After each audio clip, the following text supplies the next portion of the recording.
Let's talk about some of the players because that's what make up the great teams. Let's start with Duncanville quarterback Keelon Russell. What do you like about his potential? A guy who's currently outside the top 247, but you like what you've seen so far. Yeah, we saw him at the Battle of Miami. Saw everybody there. Yeah, starstruck. Look, he at Duncanville has been surrounded by a strong supporting cast, but he's the captain that docks the boat in the choppy waters. He gets the job done. He's an explosive mover in the pocket. You look at him, you would think, okay, he's a run-first type of quarterback. That is absolutely not the case. What I love about Russell is how he keeps his eyes down the field and looks to make the big play. Not afraid to take a hit. I've tossed this out before. I'm not saying he's Lamar Jackson, but I think the play styles are very similar. And just so everyone's aware, I saw Lamar Jackson multiple times in high school. I think they have similar builds. You know, athletically, this is a kid that went 4.6 in the 40-yard dash, 4.2 in the short shuttle. So yes, he's been surrounded, throwing to Decorian Moore, but I think he's a guy that can win on Saturdays, and he gets the job done. He makes explosive plays. So Keelon Russell, potential riser for us. Let's see him in the camp circuit, then hopefully at the Elite 11 finals. Honestly, not much else to say. I mean, he was a phenomenal kid, great to deal with in person, and even ever since the Battle of Miami camp, freaky upside. Committed to SMU, but he just recently picked up offers from Florida and UCLA. He's got a lot more coming his way, so the more patient he is with the process, I'm sure the more worried the SMU coaching staff's going to be. But, man, I love Russell. I love that you clarified the comp to Lamar Jackson, and it's not necessarily the NFL MVP that we're seeing right now, but what he looked like in high school, right? Oh, I think what he did at Louisville.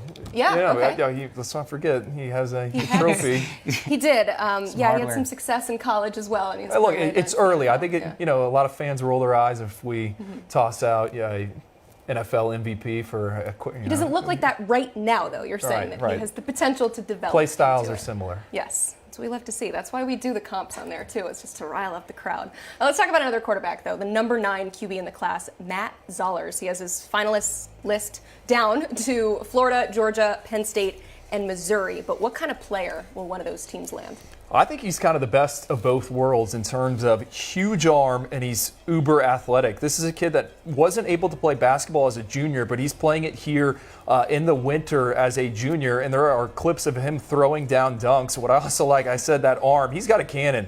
Watching his tape earlier this morning, he puts a ball 63 yards in the air for a first down touchdown. I think the receiver barely reeled it in as he dove to the ground, but another guy that also doesn't throw interceptions. He protects the football. One of the best INT rates so far we have come across in the 2025 cycle, only throwing on once every 75 attempts. I think he's a guy that can play in an RPO attack. He's quick twitch. He can get out of trouble just like Keelon Russell. I think that's so important in this age with everyone rostering these freaky pass rushers.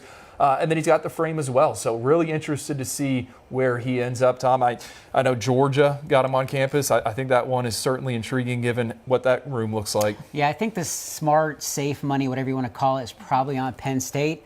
But if you're actually like a little bit of a gambler and a risk taker, I think you need to keep an eye on the Bulldogs. I think Georgia's got him high on their board. As long as they continue to push for him and make him a priority. I know there's other guys involved like Ryan Montgomery. They have a strong list at quarterback. But if they push for him, I honestly think Georgia's going to be really tough to beat. He loves everything about that program. What's not to like? You got the national champions. You have a lot of success. It's hard to nitpick. You don't lose a lot of football games. So, yeah, it's a pretty easy sell there. I love that you mentioned his basketball skills. I love these dual sport athlete guys, which brings me to the next player who's outside the top 247. Ed Small, he's a wide receiver. What's interesting about him, though, is he was once committed to play baseball at Texas, but has since made it known that he would like to focus on football. So what do you like about his game on the football field? Well, you can certainly tell that he played outfield, just how he attacks the football, tracks it and reels it in over his shoulder. He runs underneath the ball exceptionally well. We saw that at the National Combine down in San Antonio. He was a top performer for us, stood out to our team we had there, Hudson Standish and the other guys. Short area quickness, and he is fearless over the middle. I mean, you can play him as a slot. He is not afraid of getting absolutely tattooed by a linebacker there in the middle. So I love that about him. His last name is Small. He is not the biggest individual, but someone that can set defensive backs up and create separation. Had 7 catches a game, or averaged 7 catches a game as a junior, which is certainly notable. Love the kid. I really do. Got to know him a little bit. I love the kid because he tags me in all his offers. He's been blowing up the last couple weeks. It's been really fun to watch. And like you said, he tore it up at the underclassmen combine in San Antonio. But keeping an eye on Houston, keeping an eye on TCU. Picked up some big offers recently. Dual sport guy, big fan. But shout out to my guy Mike Roach on our national team. He said Stanford is actually the team to watch. If they offer, that could be the game changer in his recruitment. High academic kid. Wouldn't be surprised if Notre Dame got involved, but Stanford's the team to watch if they jump in. Yeah, I think Dad went to Vandy. Sister plays lacrosse at Dartmouth. It all makes sense. Not surprised. Stanford's in the mix. Yeah. It does make sense. I'd love, too, that you mentioned that you can kind of see the baseball in his game. Where do you take into consideration some of the dual sport athletic moves that some of these guys make? I mean, how important is that to not specialize and to play some different sports? Oh, it's huge. I mean, baseball, the hand-eye coordination on Ed Small shows up usually with the wide receivers. It's the basketball background. And you look at this past year's NFL draft, Zay Flowers was an talented hooper. I actually saw him play some basketball. Quentin Johnson, another basketball guy. You know, it's just knowing who's around you. And if you play a sport like basketball, think about it. If I want to get to the bucket, I got to go around someone. If I'm defending, I got to prevent them from coming to the bucket. So we always look for it, you know, with the track and field, the throwing metrics that translates to lower body explosiveness. Baseball is rare. Normally it's a pitcher, but that short area quickness, it'll show up. Every coach that I deal with that I respect, that's really good at their job, first question when they're trying to get to know a kid is, what else does he play besides football? So, I mean, clearly you're checking all the boxes when you're doing baseball, football. It's such a high level. So, yeah, Small's one to watch. Yeah, I mean, he's committed to Texas. That is a very kind of a big deal. Very good baseball program. Looking forward to seeing what he does on the football field, though. Let's talk about another wide receiver, and that's Raiden Vines-Bright. He's a top 60 receiver, so a guy that should be on your radar. He's got offers from some top-tier programs. Who are some of those teams that we should keep an eye out for, Tom? Notre Dame, Michigan, USC. There's a lot of teams that are involved now, and there's a lot of teams that are going to get involved. This is a guy, again, I'll stay in my lane, but stock up. I'm just saying it, calling it now. I think this kid is going to end up being one of the best receivers in the country. I absolutely love this kid. But like I said, USC, Michigan, Notre Dame, he's going to take spring visits. I think he's a guy who wants to get the process over earlier than later, so I wouldn't be surprised if he makes a summer decision. But keep an eye on these three programs. He's going to take visits. Those are the ones to watch right now. That's why we call it an evaluation process, right? Love that. Love that. That's why it starts after the freshman season and doesn't finalize until, well, now they're in college after the All-Star games. Wow. He just recently transferred into IMG Academy, which has churned out some notable wide receivers in recent years. We're going to get him at the IMG Pro Day in a few weeks. But, Tom, I turned on the tape. I agree with you. One of the best I've seen so far at creating separation with his release at the line of scrimmage. I think he poses a difficult problem for defensive backs. Do you want to put him in press man or do you want to play off man? Because he can get around you with the speed and break you off. I'm a big fan, Tom. I agree. Sets people up as a route runner. One to know for sure. One more player I want to ask about, Mariyon Dye. He's a three-star edge, currently outside that top 247. You told us that the dream school is Ohio State, but it was Georgia that may be creeping up on him. So, Tom, what's the latest there? I think you nailed it. I mean, I think everybody assumed that he was going to end up at Ohio State once they offered and made a push for him. Notre Dame did not make a run at him yet. He's right there in Elkhart, Indiana, right in their backyard, essentially, and have not offered, have not made a push for him. So the assumption was it was going to be Ohio State, and it was a done deal. And then Georgia comes in, takes a visit, and it's like, whoa, this is a lot more enjoyable than I thought it was going to be. And they're just, they're the team to beat right now. I really think I honestly, if I was going to put a crystal ball between the two of them, it would be on Georgia, which honestly, like 6 months ago, that would surprise me. I thought the Buckeyes had it really under control.